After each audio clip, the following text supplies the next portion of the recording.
नमस्ते दोस्तों, आपका अपने यूट्यूब चैनल एग्जाम रूम में आपका हार्दिक स्वागत है। देखिए दोस्तों, आज का वीडियो आप सभी के लिए मोस्ट इंपॉर्टेंट होने वाला है, क्योंकि इस वीडियो में हम बीकॉम एलएलबी फर्स्ट सेमेस्टर के business environmental previous year question paper के सभी क्वेश्चनों को इस वीडियो में कवर करने वाले हैं। तो चलिए स्टार्ट करते हैं अपना ये वीडियो। देखिए, ये पेपर का नाम यहाँ पर लिखा हुआ है बिजनेस इन्वायरमेंटल। तो सबसे पहले देखिए, इसमें आपका सेक्शन ए यहाँ पर पूछा जाता है, और सेक्शन ए में अति लघु उत्तरीय प्रश्न यहाँ पर पूछे जाते हैं। तो सबसे पहला क्वेश्चन देखिए, इसमें मोस्ट इंपोर्टेंट क्वेश्चन तो देखिए पहला वाला है कि परिवेश क्या है, व्हाट इज इन्वायरमेंट, यानी कि इसके बारे में यहाँ पर आपको बताना था। काफी कॉमन सा और बहुत ही अच्छा क्वेश्चन यहाँ पर पिछली बार में पूछा गया था। क्वेश्चन नंबर 2 में यहाँ पर पूछा गया था कि मौद्रिक नीति से आप क्या समझते हैं। तो मौद्रिक नीति को बहुत ही अच्छे से आप याद करके जाएगा दोस्तों। आने वाले एग्जाम में ये क्वेश्चन जो है आपका रिपीट पूरा हो सकता है, क्योंकि मौद्रिक नीति से रिलेटेड कोई ना कोई क्वेश्चन जो है वो एग्जाम में पूछने के चांसेस जो है वो ज़्यादा होते हैं दोस्तों। चलिए नेक्स्ट क्वेश्चन देखते हैं। नेक्स्ट क्वेश्चन में इसमें पूछा गया था कि निजीकरण के उद्देश्य। तो निजीकरण को भी देखिए बहुत ही अच्छे से आप पढ़ करके जरूर जाइएगा दोस्तों, क्योंकि निजीकरण से रिलेटेड कोई ना कोई क्वेश्चन एग्जाम में देखिए यहाँ पर पूछ लिया जाता है। नेक्स्ट है कि गरीबी उन्मूलन कार्यक्रमों की आवश्यकता हमें क्यों है, कि क्यों है हमें इनकी आवश्यकता, तो इसके बारे में आपको बताना था दोस्तों। और नेक्स्ट क्वेश्चन यहाँ पर देखिए भुगतान से रिलेटेड है। तो ये भुगतान संतुलन को भी बहुत ही अच्छे से आप पढ़ करके जाइएगा। पिछली बार देखिए पूछा गया था कि भुगतान संतुलन से आप क्या समझते हैं। तो इसमें देखिए 5 क्वेश्चन पूछे जाते हैं सेक्शन ए में। 5 क्वेश्चन देखिए काफ़ी इंपॉर्टेंट है। इन 5 को आप बहुत ही अच्छे से याद करके जाइएगा दोस्तों। चलिए सेक्शन बी की तरफ चलते हैं। सेक्शन बी में लघु उत्तरीय प्रश्न यहाँ पर आपसे पूछे जाते हैं। तो पहला ही क्वेश्चन इस पेपर का मोस्ट इंपोर्टेंट क्वेश्चन है। इसमें पूछा गया था कि व्यवसाय परिवेश की विशेषता क्या है। तो व्यवसाय के बारे में बहुत ही अच्छे से यहाँ पर देखिए आपको पढ़ करके जाना है दोस्तों, क्योंकि व्यवसाय से रिलेटेड ज़्यादातर एग्जाम में इसमें क्वेश्चन आपसे पूछे ही जाते हैं। चलिए नेक्स्ट क्वेश्चन पढ़ते हैं। नेक्स्ट क्वेश्चन भी ये भी देखिए व्यवसाय से रिलेटेड पूछा गया था कि व्यवसाय का जननिक परिवेश क्या है, ये आपको बताना था। चलिए नेक्स्ट क्वेश्चन यहाँ पर पढ़ते हैं दोस्तों। तो नेक्स्ट क्वेश्चन देखिए, ये काफ़ी मोस्ट इंपोर्टेंट क्वेश्चन है। देखिए कि वैश्वीकरण क्या है। वैश्वीकरण को बहुत ही अच्छे से यहाँ पर देखिए आप पढ़ करके जाएगा।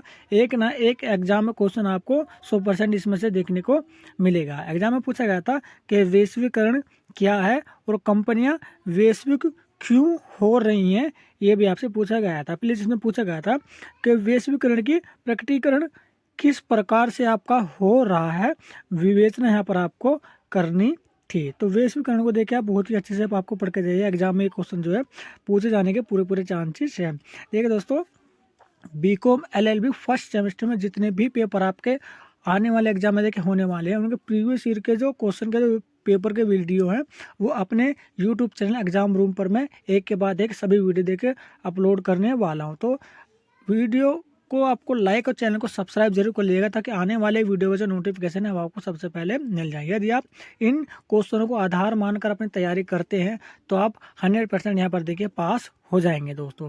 तो यहाँ पर देखिए सेक्शन बी भी यहाँ पर देखिए हमने कवर कर लिया। अब हम पढ़ते हैं सेक्शन सी।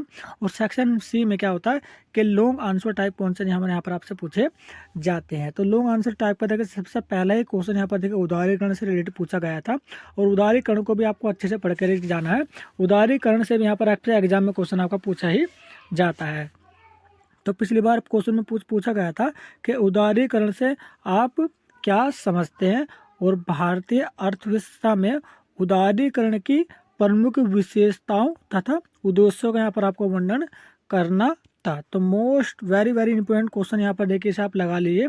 उदारीकरण के बारे में आपको बहुत ही अच्छे से पढ़ के जाना है दोस्तों। चलिए नेक्स्ट क्वेश्चन में से पूछा गया था कि आपका औद्योगिक उग्रता से आप यहाँ पर क्या समझते हैं। देखिए बहुत से शब्द में आपका हिंदी में आपको ना समझ में नहीं आता है। देखिए रुग्णता यहाँ पर देखिए लिखा हुआ है, तो इसका स्किननेस यहाँ पर देखिए स्किननेस यहाँ पर इसका मतलब होता है। यदि कोई क्वेश्चन आपको हिंदी में समझ में नहीं आता है तो उससे आप ना इंग्लिश में जरूर पढ़ लीजिएगा दोस्तों, ठीक है। चलिए क्वेश्चन को पूरा करते हैं। इसमें पूछा गया था कि औद्योगिक रुग्णता से आप क्या समझते हैं, और औद्योगिक रुग्णता के कारणों तथा निवारण के उपायों की व्याख्या कीजिए। तो काफी अच्छा क्वेश्चन ये पूछा गया था। औद्योगिक के बारे में देखिए कोई ना कोई क्वेश्चन एग्जाम में हर बार पूछा जाता है दोस्तों। चलिए नेक्स्ट क्वेश्चन इससे पूछा गया था कि बौद्धिक संपदा अधिकारों के रक्षण में विश्व स्वास्थ्य संगठन की भूमिका की व्याख्या कीजिए। देखिए, विश्व स्वास्थ्य संगठन को भी ना आप अच्छे से पढ़ करके जाइएगा दोस्तों। जो WHO है, विश्व स्वास्थ्य संगठन, तो इसे भी आप अच्छे से पढ़ करके जाइएगा। चलिए नेक्स्ट क्वेश्चन यहाँ पर पढ़ते हैं। क्वेश्चन इसमें पूछा गया था कि एक अर्थव्यवस्था की प्रमुख समस्याएं क्या हैं। ये आपको देखिए पता भी होना चाहिए, और एग्जाम में प्रैक्टिकली क्वेश्चन यहाँ पर आपसे पूछा गया था कि एक अर्थव्यवस्था की जो प्रमुख समस्याएं हैं वो क्या है, और इन समस्याओं के हल में आयोजना कैसे सहायता करती है, ये आपको बताना था दोस्तों। चलिए नेक्स्ट क्वेश्चन यहाँ पर पढ़ते हैं। नेक्स्ट क्वेश्चन में देखिए इंपॉर्टेंट क्वेश्चन पूछा गया था कि भारतीय व्यवसाय पर विदेशी संस्कृति के प्रभाव का वर्णन कीजिए। जो भारत में जो व्यवसाय है और इस पर जो विदेशी संस्कृति का जो प्रभाव पड़ रहा है उसका वर्णन यहाँ पर आपको करना था दोस्तों। तो इसी तरह का देखिए पेपर आपका आने वाले एग्जाम में भी पूछा जाएगा, और इसी तरह का लेवल यूनिवर्सिटी जो है आपसे हर बारी एग्जाम में पूछती है। यदि आप इस पेपर को आधार मानकर भी आप तैयारी करते हैं तो पासिंग मार्क्स जो हैं वो आराम से आप ले आएंगे दोस्तों। तो इसी तरह के देखिए और भी वीडियो मैं अपने यूट्यूब चैनल एग्जाम रूम पर अपलोड करने वाला हूं। तो इस वीडियो को लाइक तथा हमारे यूट्यूब चैनल एग्जाम रूम को आप सब्सक्राइब जरूर कर लीजिएगा, तथा इस वीडियो को अपने दोस्तों और सहपाठियों के साथ भी आप शेयर कर दीजिए, ताकि वो भी आने वाले एग्जाम में आप ज़्यादा से ज़्यादा नंबरों से पास होकर दे दोस्तों। तो चलिए चलते हैं, जल्दी मिलते हैं अपने नेक्स्ट वीडियो में इसी तरह की एक लेटेस्ट इन्फॉर्मेशन के साथ।